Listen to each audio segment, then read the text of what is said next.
The hospital was cold and full of noise. Nurses rushed by, machines beeped, and everything felt like a blur. I was sitting next to my husband's bed, holding his hand tightly. He was slipping away, and there was nothing anyone could do.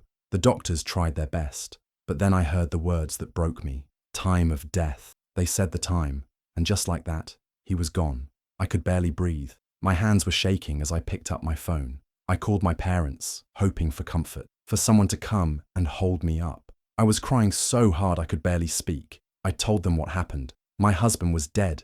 I needed them. I begged them to come, but their answer felt like a slap in the face. "We'll come tomorrow," my mum said. "We can't ruin Jake's big day." Jake is my younger brother. It was his 30th birthday that day. I heard laughter and music in the background. People were singing, glasses were clinking, and I was sitting in the emergency room with my heart in pieces. Then they hung up. I sat there, numb, not just from losing my husband, but from something else too, something deeper. That phone call made me understand something I had ignored for too long. My parents didn't choose me, not even in my worst moment. I had just lost the love of my life, and now, in a different way, I had also lost my family. I didn't go home right away. I just sat in the hospital, surrounded by strangers and silence. I felt completely alone, but deep inside, something started to change. A kind of quiet strength began to build. I knew things would never be the same again. That night didn't just end my marriage. It ended my place in the family I was born into. And when the inheritance came later, and my parents came back around pretending to care, I remembered that night. I remembered their choice. And that's when I made mine, one they will never forget. Growing up, it was always about Jake. He was the golden child, the one who got the praise, the attention, the support. I was the older sister, but I often felt like the forgotten one. My parents never said it out loud, but their actions spoke louder than words ever could. I still remember my ballet recital when I was 10. I had practiced for months, dreaming of seeing my parents in the front row, smiling and proud. But when the big night came, they didn't show up. They said Jake had a soccer match. "You understand, right?" my mum said. "It's a big game for him. Be happy for your brother." I nodded, but inside I was crushed. The recital ended, and I walked off stage to a crowd of other kids running into their parents' arms. I walked alone. That was just one moment out of many. Every time something was important to me, Jake came first. When I got good grades, they said, "That's what we expect from you." When Jake barely passed, it was, "We're so proud of you." He got away with everything. I had to follow every rule. Jake never had to struggle. If he wanted something, he got it. Car, college, job connections, all handed to him. I had to work part-time jobs just to buy my own books in school. When I graduated with honours, my parents barely mentioned it. When Jake passed one college class, it was a family celebration. Over time, I stopped trying to impress them. Nothing I did was ever enough. I built my life without them. I learned to be strong on my own. And then I met him, my husband. He was the first person who truly saw me. Not as Jake's sister, not as someone to overlook, but as someone who mattered. He listened to me, supported me, made me feel important. With him, I felt safe. I felt loved. He didn't care about my family's favoritism. He saw the hurt, but never made me feel ashamed. "You deserve more," he used to say. And for the first time in my life, I believed that. He gave me a sense of worth that I had never known before. Losing him shattered me. It ripped away the one person who treated me like I was enough. But in that pain, I also saw the truth more clearly than ever. My family never chose me. Not then, not now. Jake was always their favourite. But my husband chose me, and that meant everything. The funeral was small, but respectful. I chose the flowers he liked, made sure everything was simple and calm, just the way he would have wanted. I handled every detail on my own. There was no one to help, no one to lean on. My parents never showed up. After he died, I called them again. I thought maybe they'd come for this. I hoped deep down that losing him might finally make them care, but they didn't even pretend. "It's just too much right now," my mother said. My father didn't even speak to me. They didn't ask how I was doing or if I needed anything. They didn't ask where or when the funeral would be. Jake didn't come either. He sent a short text that morning. "Sorry for your loss. Hope the funeral goes okay." That was it. No call, no visit, nothing personal, just cold words on a screen, like he was checking a box and moving on with his day. People noticed. A few cousins came, some aunts and uncles, old friends. They looked around, confused. I saw the glances, the quiet whispers. "Where are her parents?" someone asked. "Didn't her brother come?" They didn't say much, but their faces showed enough: confusion, then disbelief, then quiet anger. I wasn't the only one who saw how wrong it was. His family, my in-laws, were the ones who stood by me. His mother held my hand. His father hugged me with tears in his eyes. His sister helped organize the flowers, brought food, made sure I had a place to rest. They didn't treat me like someone who had just lost her husband. They treated me like family, real family. That day changed something in me. I didn't cry much during the service. I was too empty, too tired, but something else was building inside me, a kind of quiet rage. It wasn't loud or wild. It was calm, focused, steady, like a fire that doesn't burn out. As I stood beside his grave, the wind cold against my face, I realized something. I had lost the man I loved, and I had been abandoned by the people who were supposed to care. But I also saw clearly, maybe for the first time, I knew who my real family was and who never really was.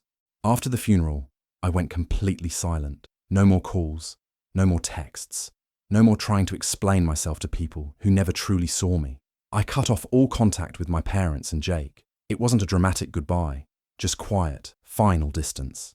I blocked their numbers, unfollowed them, and shut the door on the part of me that kept hoping they would change. At first, there was nothing, no response, no attempts to reach me. But after a few weeks, the messages started. Long emails from my mother, full of guilt-tripping words. "You've made this all about you," and "Your behavior is tearing this family apart." She didn't ask how I was, or how I was coping without my husband. She didn't acknowledge what she had done, or not done. To her, I wasn't grieving. I was being difficult. My father didn't say much. He never really did. His silence said enough. Then Jake reached out. He sent me a message that I still remember word for word. "I don't know why you're still mad. You ruined my birthday with all that drama. Can we just move on?" That was it. My husband had died and Jake was still thinking about his party, about himself, about how my loss had affected his day. Not once did he ask if I was okay. Not once did he offer a hand, a word, anything real. That message hurt more than I expected, but it also helped something click in my mind. There was no going back. These people, the ones who were supposed to love me the most, had shown me who they truly were, and I finally believed them. I didn't respond. I didn't fight. I just started preparing, quietly, carefully. I saved every message, every voicemail, every email. I took screenshots and kept a folder with everything in it. I wasn't planning to use it right away, but I wanted the truth in my hands. I wanted proof, not for revenge, not yet, but for clarity, for the day I would need to protect myself, legally or emotionally. And I moved on, slowly, quietly. I started rebuilding my life, one piece at a time. I didn't talk about them, didn't share the full story with anyone yet, but the silence wasn't weakness. It was strength. It was the calm before something bigger. They thought I was disappearing, but I wasn't. I was watching. I was remembering. I was preparing. A few months passed. I was still grieving, still picking up the broken pieces of my life, when the lawyer called. The wrongful death suit had gone through. The amount was more than I expected, more than anyone expected. My husband had planned well. Insurance, savings, a pension, and now this settlement. It wouldn't fix the pain, but it gave me security, a future, a way forward. And that's when they came back. After months of silence, after ignoring the funeral, the calls, the pain, my parents suddenly wanted to reconnect. I got a message from my mum, full of sweet words she'd never used before. "We've been thinking about you. Let's put the past behind us. Family is everything." Suddenly they remembered I existed. Then Jake called. I let it ring a few times before answering. His voice was overly casual. "Hey, I think Dad wants to talk. You know, about what's fair. Like if there's anything from the settlement that should maybe be shared with the family." I sat there, listening, calm as ever. I didn't say much, just nodded, made a few polite sounds. I let him believe I was open to the idea, that I was still the same girl who always gave more than she got, the one who kept the peace. But inside, I was already planning. They didn't care about me. They didn't come for my husband or for my pain. They came for money, for something they believed they deserved, just for being family, as if that word meant anything after everything they had done. I didn't fight them. I didn't raise my voice. I played dumb. I asked gentle questions like, "What do you think is fair?" And what do you think he would have wanted? I let them talk. I let them show their true colors. Every call, every message, I documented everything, just like before. I was quiet, polite, agreeable, and they had no idea I was already building the case I needed. Not legal, maybe, but something stronger, something made of facts and truth and memory. They thought I was soft, but I wasn't. Not anymore. I wasn't grieving and weak. I was grieving and ready. I invited them over for lunch, just a quiet, simple meal at my house. I told them I wanted to talk, to maybe clear the air. My mother responded almost immediately, gushing with excitement. "I'm so glad you're ready to move forward," she said. Jake followed up with, "About time, right?" Like nothing had ever happened, like we were just picking up after a small argument, not months of betrayal. I set the table neatly, made a basic meal, smiled as they walked in. They didn't notice the small recording device sitting on a shelf nearby. I had made sure of that. From the moment they stepped through the door, every word was recorded. I wasn't doing it for revenge. I just wanted the truth, something solid, something no one could twist later. They talked a lot about how hard it had been on them, not hearing from me. My mum said, "We just want our daughter back," like she hadn't ignored my husband's funeral. My dad, mostly quiet as always, just nodded along. Jake, on the other hand, dove straight into what he really wanted. "You know," he said, leaning back in his chair, "I think we all need to be honest here. I mean, yeah, things were tense, but he was like a brother to me too. And I know he'd want the family to stay close. He wouldn't want this money to come between us." He said it so casually, like we were splitting a pizza bill. He talked about how he was struggling with bills, how family looks out for each other. My mother chimed in, saying they'd been through emotional pain too, that their absence at the funeral wasn't about not caring, they just didn't know how to handle it. They never apologized, not once. They didn't ask what I went through. They didn't even say his name. It was all about them, their discomfort, their feelings, their needs. And when they finally asked about the money, about what I planned to do with it, I smiled gently and said I hadn't decided yet. I gave them nothing. I nodded, kept my voice soft, acted like I was thinking about their words.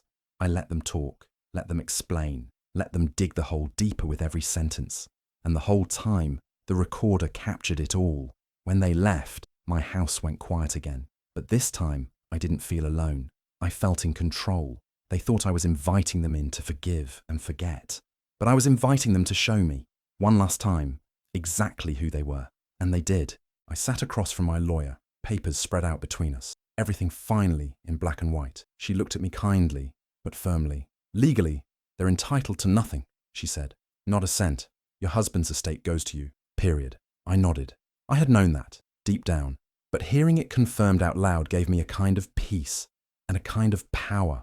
All their hints, all their manipulations, all their carefully chosen words about what's fair, none of it held any weight. They had no claim, no right, not legally, not morally. I left the office and went straight home, sat down, and opened my laptop. I didn't cry. I didn't rage. I started writing. I wrote letters to every member of the extended family, cousins, aunts, uncles, even close family friends, one by one. Not dramatic, not emotional, just the truth. I kept it clear and calm. I told them what happened the night my husband died, how I called my parents from the ER, begging for support, and how they told me they couldn't leave Jake's birthday party. I told them how they didn't come to the funeral, how Jake never visited, how they reached out only after hearing about the settlement. I didn't ask for sympathy. I didn't call names. I just laid out the timeline, the facts, what they did and what they didn't do. Then I attached a few selected clips from the recorded conversation, just enough. My mother saying, "We just didn't want to ruin the party." Jake saying, "He was like a brother to me too," while asking about money. My father silent the whole time, offering no defense. I didn't release everything, only the parts that showed who they truly were when they thought no one was listening. It didn't take long. One cousin emailed me the next morning. "I had no idea. I'm so sorry. This changes everything." Then the calls started. People shocked, disappointed, angry. Whispers turned into clear lines. My parents lost friends. Jake lost a job connection when word spread through a mutual contact. Suddenly, the family name didn't carry the same weight. They tried to spin it, called it a smear campaign, said I was airing dirty laundry, but they never denied the recordings. They couldn't. I didn't reply. I didn't defend myself. I just watched, as the truth did exactly what it was meant to do. They wanted a piece of what he left behind. Instead, they got the one thing they never expected: consequences. The fallout came quietly at first. A few distant relatives stopped calling my parents. Some didn't return messages. Old friends from church or the neighborhood no longer waved at them in public. Then it became more obvious. People began to distance themselves. Invitations stopped arriving. Community events passed without their names on the guest lists. My mother, who always prided herself on appearances, was the first to feel the shift. She used to be known for hosting perfect holiday dinners and giving long, loud speeches about family unity. Now, she sat in silence while people politely avoided her. She started calling extended family members, trying to explain. She said I was overreacting, that I was bitter, and that they were just trying to support both their children equally. But people had already seen and heard enough. The recordings spoke louder than her excuses. My father didn't say much. He never did. But even he looked shaken when longtime friends stopped returning his calls. The quiet judgment, the awkward stares, it chipped away at the image they had spent years building. Jake took a harder hit. He had always depended on connections, charm, and the family name to coast through life. But after the truth came out, those connections dried up. A job interview he'd been counting on disappeared after the hiring manager, a mutual friend of a cousin, heard the recording. One business partner pulled out of a deal with no explanation. No one wanted to be associated with someone who tried to guilt his grieving sister into handing over her dead husband's settlement. The most painful part, for them, was that I never said another word. I didn't respond to their angry messages or their attempts to rewrite history. I didn't defend myself, argue, or beg for anyone to see my side. I let the silence speak, because that silence said more than any speech ever could. It said, "I see you now." It said, "I don't need you anymore." It said, "You lost me, and I'm not coming back." The extended family chose their side, quietly but clearly. Many reached out to me with support, some with apologies for not noticing sooner.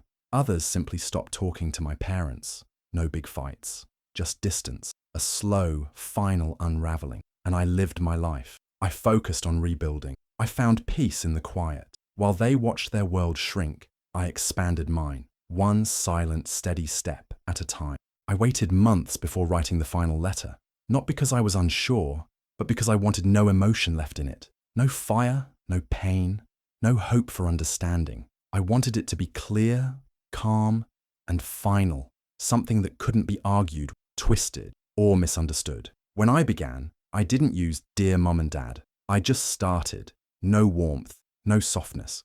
I kept my tone even, my words clean. I told them I wasn't angry anymore, not because I forgave them, but because they no longer had power over me. I explained that I wasn't writing to start a conversation or reopen old wounds. This letter wasn't an invitation, it was closure.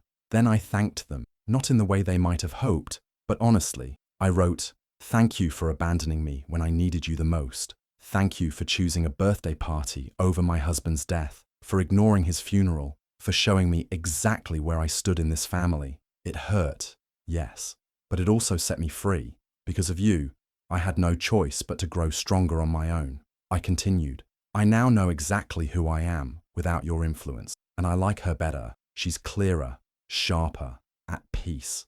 She doesn't beg for scraps of love. She doesn't wait for apologies that never come. She builds her own life, and she fills it with people who show up when it matters." I attached one photo to the letter, just one. It was taken a few days earlier. I was standing on a beach, barefoot, sun on my face, smiling softly. In my hand was the deed to my new house, a home fully paid for, bought with the settlement they once thought they might share. No captions, no long explanation, just a moment of peace they'd never be part of. At the end, I signed off simply, "This is the last time you'll hear from me. I wish you clarity. Goodbye." And I meant it. That letter wasn't a cry for closure. It was the closure. I sealed it, sent it, and never looked back. I never wanted revenge that screamed. I wanted something quiet, something that lasted longer than anger, something that gave back, not to them, but to someone like me, someone who knew what it felt like to be abandoned by the people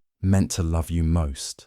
So I used a portion of the settlement to set up a scholarship. I named it after my husband, just his name.